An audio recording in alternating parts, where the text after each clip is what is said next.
Episode 3 opens with a flashback to the past, showing Tae-ju and Si-yeon's wedding. They appear happy and deeply in love, making it clear that their marriage wasn't always filled with conflict. The story then jumps to another heartbreaking memory. Si-yeon arrives at the hospital carrying their young child, who is seriously ill and needs emergency surgery. The child is immediately taken into the operating room.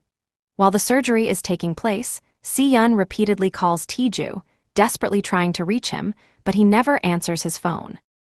The doctors do everything they can to save the child, but despite their efforts, the surgery fails. They come out and tell Si-yeon that her child has died. Si-yeon is devastated. She completely breaks down in tears. A few moments later, Tae-ju finally arrives at the hospital. Instead of comforting him, Si-yeon explodes with anger. She shouts that he wasn't there when their child needed him most and accuses him of letting their child die alone. She tells him that everything is his fault because he never came. The episode then returns to the ending of episode 2. Tae-ju is still speaking with Soo-young. Soo-young tells him that he is the only person who knows whether Tae-ju is truly innocent and claims that he is the only one who can help him.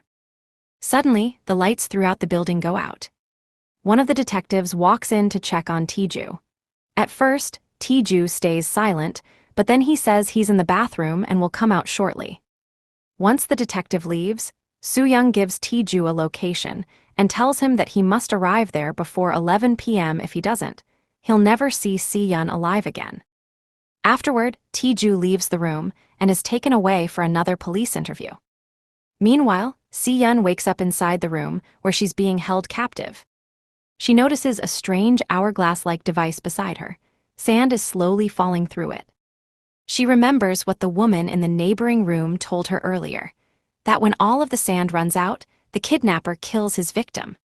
Realizing the hourglass is counting down to her death, Si-yeon becomes terrified. Back at the police station, Tae-ju's family arrives to defend him. His mother insists that her son could never kidnap anyone and begs the police to believe him. However, Dong-chan disagrees. He insists that Tae-ju is guilty. Tae-ju's brother asks why he's so certain. Si-yeon's mother explains that they saw a video in which Tae-ju appeared to confess or say things that convinced them he was responsible for Si-yeon's disappearance. Elsewhere, the kidnapper, known as Man-hee, is secretly watching a live video feed of Si-yeon while calmly sewing clothes. He later visits Si-yeon in person and notices that her neck looks stiff. He offers her massage oil, pretending to be kind, but Si-yeon refuses to accept it. He points to the hourglass and calmly explains that he placed it there while she was sleeping. Then he coldly tells her that once all the sand has run out, he will kill her. Panicking, Si-yeon begs to know why he's doing this and asks what she has done to deserve such treatment. The kidnapper ignores her questions and simply walks away. Back at the police station, investigators continue questioning Tae-ju. They show him one of Si-yeon's outfits that was discovered inside the trunk of his car. The police insist this proves he kidnapped her. Tae-ju suddenly remembers the moment when the kidnapper attacked him with an electric stun device.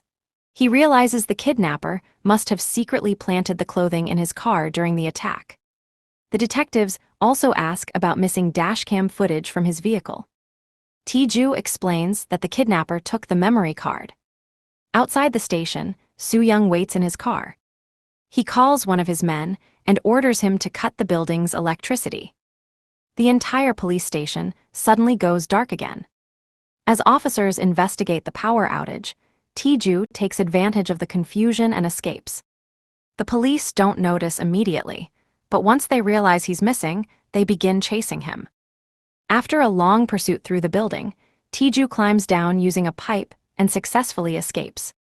Meanwhile, Man-hee returns to the academy where he works, teaching children as though he is an ordinary instructor. At the same time, he continues watching Si-yeon through hidden cameras. Inside her room, Si-yeon drags the heavy weight chained to her ankle across the floor until she reaches the wall separating her from another captive woman. She tells the woman that she's been trying to figure out why the kidnapper chose her and wonders if she may have hurt someone without realizing it. She asks the woman if she also believes she was kidnapped because of something she did in the past. The woman quietly looks at her wedding ring before answering. Back at the police station, detectives review the CCTV footage and discover exactly how Tae-ju escaped. Outside, Tae-ju's family asks what happened. When they learn he escaped, Dong-chan argues that an innocent person wouldn't run from the police. Tae-ju's mother refuses to believe that and insists her son must have had a reason. Tae-ju then sneaks into the hospital where he works. He tells the security guard he's forgotten something important in his office. Once inside, he collects a change of clothes along with several other items. He then enters the operating theater and secretly gathers surgical equipment, including scissors and medical supplies, believing he'll need them to rescue Se-eun. As he's about to leave, Dr. Choi stops him and asks what he's doing. Tae-ju almost tells him that Se-eun has been kidnapped, but changes his mind. Instead, he simply asks to borrow Choi's car keys. Choi is about to hand them over when Dong-chan phones him and warns him that Tae-ju has escaped police custody. He orders Choi to keep Tae-ju there until officers arrive. Tae-ju overhears the conversation. Realizing he has no time left, he hits Choi with his bag, grabs the keys, apologizes, and runs away. The security guards try to stop him, but he manages to escape in a car. Meanwhile, Man-hee visits a restaurant after receiving a phone call from an elderly woman asking for help. While there, he notices the woman's young granddaughter and watches her with unsettling interest, hinting that she may become his next target. The police arrive at the hospital shortly afterward. They question Choi and the security guards about everything that happened. Dong-chan also learns exactly what medical equipment Tae-ju stole before escaping and angrily says that if anything happens to his daughter, Tae-ju will pay for it. Back at the hideout, Se-eun continues talking to the woman in the next room. The woman reveals that the kidnapper once phoned her husband to say she had been kidnapped, but her husband showed no concern. She believes he never loved her. Se-eun suggests the kidnapper may have lied.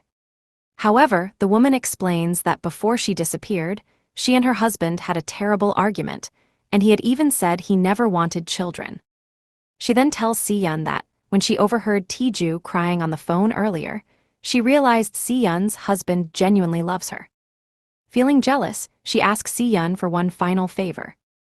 If Se-eun escapes alive, she wants her to tell the police there was another woman imprisoned there named Sun-ya, but that she died after her time ran out. She breaks down crying as she says this. Driving toward the location Soo-young gave him, Tae-ju calls his brother Tae-young. His brother asks him directly whether he really kidnapped Se-eun. Tae-ju firmly denies it. He says he believes Se-eun was kidnapped in the same way he was attacked, and promises that no matter what happens, he will save her. His brother tells him he can't do it alone and should ask the police for help because he's not a superhero. Tae-ju quietly replies, "I wish I was." Their mother then takes the phone. She begs Tae-ju to surrender if he's innocent. Tae-ju refuses. He explains that if he goes back to the police, Se-eun will die before he can reach her. He promises he'll rescue her first, then hangs up and throws the phone away. Soon after, police identify Tae-ju's vehicle and begin chasing him. Detective Do orders him to pull over, but Tae-ju refuses and continues driving. Meanwhile, Se-eun begins planning her own escape. She notices the heavy iron shackle around her ankle and remembers the massage oil the kidnapper left behind. She pours the oil over her ankle and, after several painful attempts, finally manages to slip her foot free. She then examines the room carefully and comes up with a plan. She pulls an exposed electrical wire from a nearby control panel and ties it to a beam overhead. She attaches the heavy iron weight to the wire, intending to use its force to break open the lock door. At the same time, the police chase after Tae-ju reaches its climax. He swerves in an attempt to escape, but one of the police cars crashes into his vehicle. The impact deploys his airbags, leaving his fate uncertain. Episode 3 ends on this cliffhanger.